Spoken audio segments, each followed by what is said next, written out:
इसके पश्चात हम लोग देखते हैं सेकंड साइक्लाइजेशन रिएक्शन, सॉरी ठीक है, साइक्लाइजेशन रिएक्शन। इससे पहले हमने सिस ट्रांस आइसोमेराइजेशन देखा, इसके पश्चात सेकंड में हम लोग साइक्लाइजेशन रिएक्शन देखेंगे। और ये जो साइक्लाइजेशन रिएक्शन है ये भी दो टाइप्स के हैं, यानी कि टू टाइप्स के में बटा हुआ है, ठीक है। फर्स्ट तो है कॉन्सर्टेड साइक्लोएडेशन रिएक्शन एंड सेकंड है नॉन कॉन्सर्टेड साइक्लोएडेशन रिएक्शन, ठीक है। इसके बारे में हम देखते हैं। Cyclization reaction of alkene can be carried out by triplet sensitizer and are often accompanied by cis trans isomerization। यानी कि जो साइक्लाइजेशन रिएक्शन है ये भी क्या होता है, ट्रिपलेट सेंसिटाइजर जो सेंसिटाइजर है इसके द्वारा ये जो साइक्लाइजेशन रिएक्शन जो एल्किन में यानी कि होता है, ठीक है, सेंसिटाइजर के द्वारा, ट्रिपलेट सेंसिटाइजर के द्वारा। जब सेंसिटाइजर ट्रिपलेट स्टेट में चले जाता है तो जो ट्रिपलेट स्टेट का जो सेंसिटाइजर है उसका किसके साथ, एल्किन के साथ क्या किया जाता है, साइक्लाइजेशन यानी कि रिएक्शन किया जाता है, ठीक है। तो तब उसके पश्चात फोटोकेमिकल रिएक्शन होता है और फिर सिस ट्रांस आइसोमेराइजेशन यानी कि सिस ट्रांस स्टील्बिनिया प्रोडक्ट फॉर्म करता है, ठीक है। Most of the alkene have high triplet energy to be sensitised efficiently by organic sensitiser.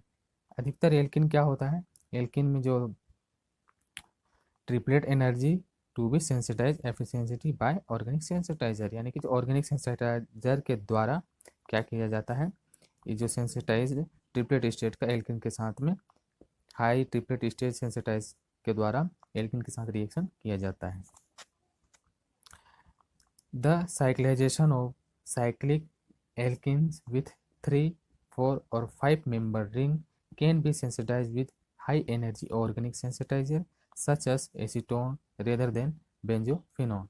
यानी कि जो साइक्लाइजेशन रिएक्शन है जो एल्किन में, the cyclization of cyclic alkene यानी कि जो साइक्लिक जो प्रोडक्ट है एल्किन्स हैं उसमें जैसे कि 3, 4 या 5 मेंबर रिंग वाले जो एल्किन्स हैं उनका क्या किया जाता है, sensitise with high energy organic sensitiser, यानी कि हाई एनर्जी वाले जो ऑर्गेनिक सेंसिटाइजर है उनके द्वारा जो रिंग वाले प्रोडक्ट हैं, सॉरी रिंग वाले जो एल्किन्स हैं जैसे 3, 4 या 5 रिंग वाले साइक्लिक जो एल्किन है उनके साथ इसका रिएक्शन होता है, ठीक है। हाई एनर्जी ऑर्गेनिक सेंसिटाइजर के द्वारा इसका इनके साथ रिएक्शन होता है, सच एज एसीटोन, जैसे कि एसीटोन है, ठीक है, या फिर बेंजोफिनोन है, acetone rather than benzophenone, benzophenone को किसके साथ किया जाता है, acetone, benzophenone sorry benzophenone and acetone है, ठीक है। The cyclisation process involve the formation of an excited state.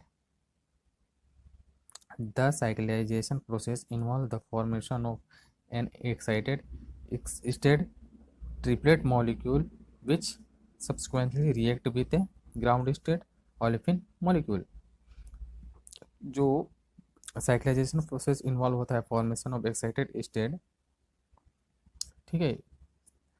The cyclisation process involve the formation of excited state triplet molecule which subsequently react with A ground state olefins molecule. यानी कि जब cyclisation process होता है, ठीक है, तो इसमें क्या होता है, जो एक्साइटेड ट्रिपलेट मॉलिक्यूल है जो वो किसके साथ, जो एक्साइटेड ट्रिपलेट मॉलिक्यूल है वो ग्राउंड स्टेट ऑलिफिन मॉलिक्यूल के साथ क्या करता है,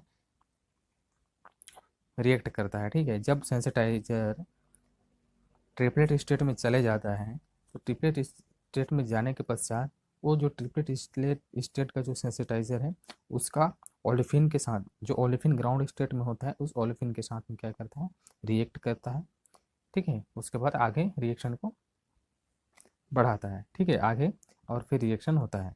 जो ट्रिपलेट सबसे पहले सेंसिटाइजर क्या होता है, वो लाइट एब्जॉर्ब करता है, लाइट एब्जॉर्ब करने के पश्चात फिर हायर सिंगलेट स्टेट में चले जाता है, हायर सिंगलेट स्टेट से फिर वो ट्रिपलेट स्टेट में जाता है इंटर सिस्टम कन्वर्शन के द्वारा। ट्रिपलेट स्टेट में जाने के पश्चात जो सेंसिटाइजर है उस सेंसिटाइजर का जो प्रोडक्ट है, ठीक है, उसके साथ में, सॉरी प्रोडक्ट नहीं, जो ओलेफिन है या फिर एल्किन के साथ में जो ग्राउंड स्टेट में होता है एल्किन उसके साथ में रिएक्शन करता है, ठीक है। और रिएक्शन करने के पश्चात फिर आगे क्या करता है, सिस ट्रांस स्टील्बिनिन में कन्वर्ट हो जाता है, ठीक है, प्रोडक्ट बनाता है। तो ये जो रिएक्शन है उसको हम लोग आगे देखेंगे।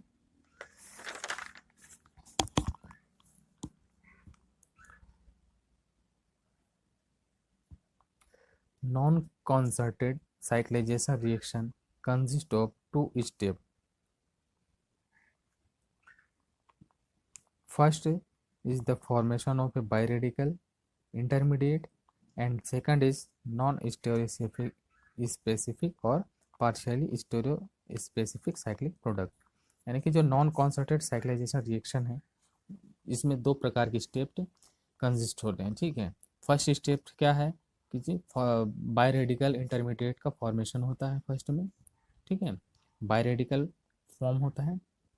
उसके पश्चात सेकंड में क्या होता है, नॉन स्टेरियोस्पेसिफिक या फिर पार्शियली स्टेरियोस्पेसिफिक साइक्लिक प्रोडक्ट का निर्माण होता है। सबसे पहले फर्स्ट में इसमें बायरेडिकल फॉर्मेशन होता है, उसके पश्चात सेकंड में क्या होता है, स्टेरियोस्पेसिफिक या फिर नॉन स्टेरियोस्पेसिफिक साइक्लिक प्रोडक्ट का निर्माण होता है। ठीक है, तो चलो हम लोग देखते हैं एग्जाम्पल इसका, concerted cyclisation and non concerted cyclisation. ठीक है, इन दोनों को हम लोग देखेंगे। यहाँ पर देखिए कॉन्सर्टेड साइक्लाइजेशन का रिएक्शन जो साइक्लोपेंटेन है, इसमें एसीटोन क्या है, यहाँ पर सेंसिटाइजर है। ठीक है, सेंसिटाइजर की उपस्थिति में जब फोटोकेमिकल रिएक्शन होगा तो क्या होगा, ट्रांस डाइमर एवं सिस डाइमर हमें प्रोडक्ट इस प्रकार से प्राप्त होगा साइक्लोप्रोपेन का।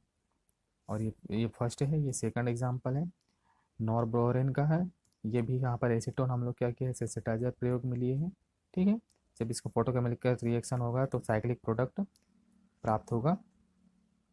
ठीक है, हमने इसमें देखा था इससे पहले कि जब सेंसिटाइजर का जो प्रयोग होगा ट्रिपलेट स्टेट एनर्जी स्टेट में, तो जैसे साइक्लिक प्रोडक्ट होता है तो उसके साथ भी ये क्या करता है, 2, 3, 4 या फिर 5 मेंबर रिंग वाले प्रोडक्ट के साथ भी इसका रिएक्शन होता है। ठीक है, उसी प्रकार सेकंड एग्जांपल है नॉन कॉन्सर्टेड साइक्लाइजेशन रिएक्शन। ठीक है, जब 1,5-डाइन का एसीटोन के साथ रिएक्शन होता है तो ये बायरेडिकल में इसका इंटरमीडिएट बनता है, 2 रेडिकल वाले बायरेडिकल। इसके पश्चात जब बायरेडिकल है वो बाईसाइक्लो प्रोडक्ट में कन्वर्ट हो जाता है 2,1,1 हेक्सोन। ठीक है, बाईसाइक्लो 2,1,1 हेक्सोन के बाईसाइक्लो प्रोडक्ट में कन्वर्ट हो जाता है। सेकंड एग्जांपल है 1,6-डाइन का, इसका जब फॉर्मेशन होता है ये भी बायरेडिकल में कन्वर्ट हो जाएंगे। ठीक है, तो ये जो बायरेडिकल में कन्वर्ट होने के पश्चात फिर ये बाईसाइक्लो प्रोडक्ट में कन्वर्ट हो जाएंगे। ठीक है,